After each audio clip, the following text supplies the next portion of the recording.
ಚೀಮೂಲ್ ನಿರ್ದೇಶಕರ ಚುನಾವಣೆಯಲ್ಲಿ ಎನ್ಡಿಎ ಅಭ್ಯರ್ಥಿಯಾಗಿ ಪೇರೆಸಂದ್ರ ಕ್ಷೇತ್ರದಿಂದ ಕೆವಿ ನಾಗರಾಜ್ ಸ್ಪರ್ಧೆ. ಮಾಜಿ ಜಿಲ್ಲಾ ಪಂಚಾಯಿತಿ ಅಧ್ಯಕ್ಷರಾದ ಕೇಶವರೆಡ್ಡಿ ಅವರ ಜೊತೆ ಮತ್ತು ಎಲ್ಲಾ ಮುಖಂಡರ ಜೊತೆಗೆ ನಾಮಪತ್ರವನ್ನು ಸಲ್ಲಿಸಿದ ಕೆವಿ ನಾಗರಾಜ್.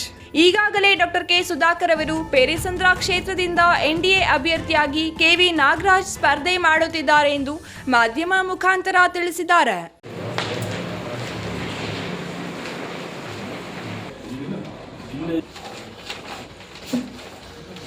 ಇವತ್ತು ಎನ್ಡಿಎ ಅಭ್ಯರ್ಥಿಯಾಗಿ ನಮ್ಮ ಬಿಜೆಪಿ ಮತ್ತು ಜೆಡಿಎಸ್ ಎರಡೂ ಪಕ್ಷಗಳು ಸೇರಿ ನನ್ನನ್ನು ಅಭ್ಯರ್ಥಿಯಾಗಿ ಆಯ್ಕೆ ಮಾಡಿದ್ದಾರೆ. ಎಲ್ಲರ ಪ್ರೀತಿ ವಿಶ್ವಾಸದಿಂದ ಈ ಚುನಾವಣೆಯಲ್ಲಿ ನಾನು ಸ್ಪರ್ಧೆ ಮಾಡುತ್ತಿದ್ದೇನೆ ಎಂದರು.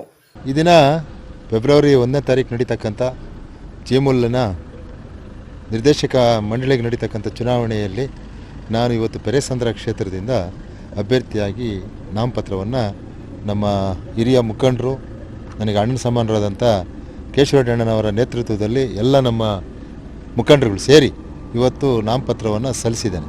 ಬಹುಶಃ ಡಾಕ್ಟರ್ ಸುಧಾಕರ್ ಅವರು ಈಗಾಗಲೇ ಪತ್ರಿಕೆಗಳ ಮುಖಾಂತರ ಮತ್ತು ಎಲ್ಲ ವಾಹಿನಿಗಳಲ್ಲಿ ಕೂಡ ಎನ್ಡಿಎ ಅಭ್ಯರ್ಥಿಯಾಗಿ ಪೇರೆಸಂದ್ರ ಕ್ಷೇತ್ರದಿಂದ ಕೆವಿ ನಾಗರಾಜ್ ಅವ್ರನ್ನ ನಾನು ಘೋಷಣೆ ಮಾಡಿದ್ದೇನೆ ಅನ್ನೋ ಒಂದು ಮಾತು ಕೂಡ ಇವತ್ತು ಎಲ್ಲ ಪತ್ರಿಕೆಗಳಲ್ಲಿ ಬಂದಿದೆ.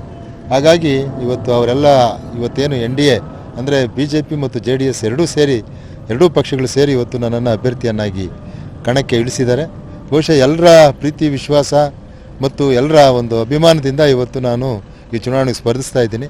ಚುನಾವಣೆಯಲ್ಲೂ ಕೂಡ ಅದೇ ರೀತಿ ಏನು ಈ ಚೀಮೂಲ್ ಆಗಬೇಕಾದ್ರೆ ಡಾಕ್ಟರ್ ಸುಧಾಕರ್ ಅವರ ಒಂದು ಪ್ರಯತ್ನ, ಹಿಂದೆ ಬೊಮ್ಮಾಯಿ ಅವರ ಸರ್ಕಾರದಲ್ಲಿ ಒಂದು ಚೀಮೂಲ್ ಆಗಲೇಬೇಕು ಅಂತ ಒಂದು ಪ್ರಯತ್ನ ಮಾಡಿಸಿದ್ರು. ಅದಕ್ಕೆ ಹಲವಾರು ಒಡಕು ತೊಡಕುಗಳು ಬಂದವು. ಆದರೂ ಕೂಡ ಹಿಂದೆ ಏನು ಮಾಡಿದ್ವಿ ಅದನ್ನೇ ಇವತ್ತು ಈಗಿರ್ತಕ್ಕಂಥ ಸರ್ಕಾರನೂ ಇಂಪ್ಲಿಮೆಂಟ್ ಮಾಡಿದೆ. ಅದೇ ರೀತಿ ಇಲ್ಲಿ ಮೆಗಾ ಡೈರಿ ಆಗಬೇಕಾದ್ರೂ ಕೂಡ ಸಾಕಷ್ಟು ಪ್ರಯತ್ನವನ್ನು ನಾನು ಮಾಡಿದ್ದೇನೆ ಅಂತ ನಾನು ಅಂದ್ಕೊಂಡಿದ್ದೀನಿ. ಅದರ ಫಲ ಮತ್ತು ಚಿಕ್ಕಬಳ್ಳಾಪುರದಲ್ಲಿ 132 ಹಾಲು ಉತ್ಪಾದಕರ ಸಹಕಾರ ಸಂಘಗಳನ್ನು ಇಡೀ ತಾಲೂಕಿನಾದ್ಯಂತ ಮಾಡಿದ್ದೀನಿ. ಆ ಒಂದು ಪ್ರೀತಿ ವಿಶ್ವಾಸ ಆ ವೋಟರ್ಸ್ಗೆ ಮತ್ತು ಅಧ್ಯಕ್ಷರುಗಳಿಗೆ ಪಕ್ಷಾತೀತವಾಗಿ ಜಾತ್ಯತೀತವಾಗಿ ಕೂಡ ನನಗೆ ಇದೆ ಅಂತ ನಾನು ಭಾವಿಸಿದ್ದೀನಿ. ಎಲ್ಲರ ಅಭಿಮಾನ, ಎಲ್ಲರ ಒಂದು ವಿಶ್ವಾಸವನ್ನು ನಾನು ಈ ಸಂದರ್ಭದಲ್ಲಿ ನನ್ನ ಮತ ಕೊಡಬೇಕು ಅಂತ ಕೇಳ್ಕೊಳ್ತಾ ಇದ್ದೀನಿ. ಅಲ್ಲ, ಈಗ ಮತದಾರರು ನನಗೇನು ಹೊಸದಾಗೇನು ಕೆಲಸ ಮಾಡೋದಕ್ಕೆ ಅನುಭವ ಇಲ್ಲದೇ ಇಲ್ಲ. ಬಹುಶಃ 25 ವರ್ಷಗಳ ಕಾಲ ನಾನು ಕೋಲಾರದಲ್ಲಿ ನಿರ್ದೇಶಕನಾಗಿ ಅಧ್ಯಕ್ಷನಾಗಿ 5 ವರ್ಷಗಳ ಕಾಲ ಕೆಲಸ ಮಾಡಿದ್ದೀನಿ.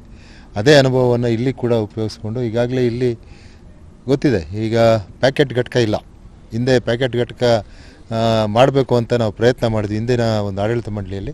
ಆದರೆ ಅಷ್ಟೊತ್ತಿಗೆ ಚುನಾವಣೆ ಬಂತು. ಚುನಾವಣೆಯಲ್ಲಿ ನಾನು ಕಾರಣಾಂತರದಿಂದ 2 ಮತಗಳ ಅಂತರದಿಂದ ಸೋತಿದ್ದೆ ಕಳೆದ ಬಾರಿ. ಈ ಸಾರಿ ಎಲ್ಲರೂ ಕೂಡ ಅದು ಭಾಳ ನೋವು ತಿಂತಾಯಿದ್ದಾರೆ. ಯಾಕಪ್ಪ ನಾಗರಾಜಣ್ಣ ಇಷ್ಟು ಕೆಲಸ ಮಾಡಿ ಸೋತರು ಅಂತ.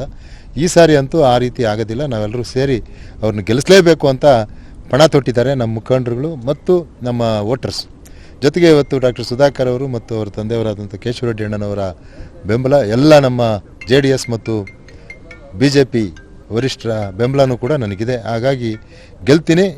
ಈ ಒಂದು ಚೀಮೂಲನ್ನು ಅಭಿವೃದ್ಧಿ ಮಾಡೋದಕ್ಕೆ ನಾನು ಮುಂಚೂಣಿಯಲ್ಲಿರ್ತೀನಿ ಅಂತ ಈ ಸಂದರ್ಭದಲ್ಲಿ ಹೇಳ್ತೀನಿ. ಅಲ್ಲ, 100% ಅದಕ್ಕೆ ಈಗಾಗಲೇ ಡಾಕ್ಟರ್ ಸುಧಾಕರ್ ಅವರು ಪತ್ರಿಕೆಗಳಲ್ಲಿ ಹೇಳಿದ್ದಾರೆ. ಯಾರು ವಿರೋಧಿ ಟೀಮ್ ಅಂತಲ್ಲ, ನಮ್ಮ ಪಕ್ಷದವರೇ ಅವರು, ಬೇರೆಯವರಲ್ಲ. ಅವರನ್ನು ಸಮಾಧಾನ ಮಾಡಿಸುವಂಥ ಕೆಲಸ ಡಾಕ್ಟರ್ ಸುಧಾಕರ್ ಅವರು ಮಾಡ್ತಾರೆ, ಏನು ತೊಂದರೆ ಇಲ್ಲ. ಅದರಲ್ಲಿ 2 ಮಾತಿಲ್ಲ.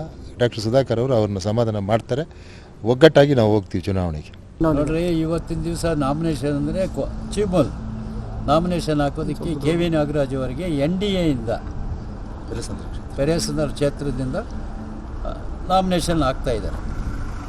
ಅವರಿಗೆ ಮೊದಲಿನಿಂದ ಅನುಭವ ಇದೆ. ಚೀಮೂಲ್ನಲ್ಲಿ ಕೋಮೂಲ್ನಲ್ಲಿದ್ದವರು, ಇವತ್ತು ಪ್ರೆಸಿಡೆಂಟ್ ಆಗಿದ್ದವರು, ಆಮೇಲೆ ಸೆಕ್ರೆಟರಿಗಳು ಆಗಿದ್ದವರು, ಡೈರೆಕ್ಟರ್ಗಳು ಆಗಿದ್ದರು.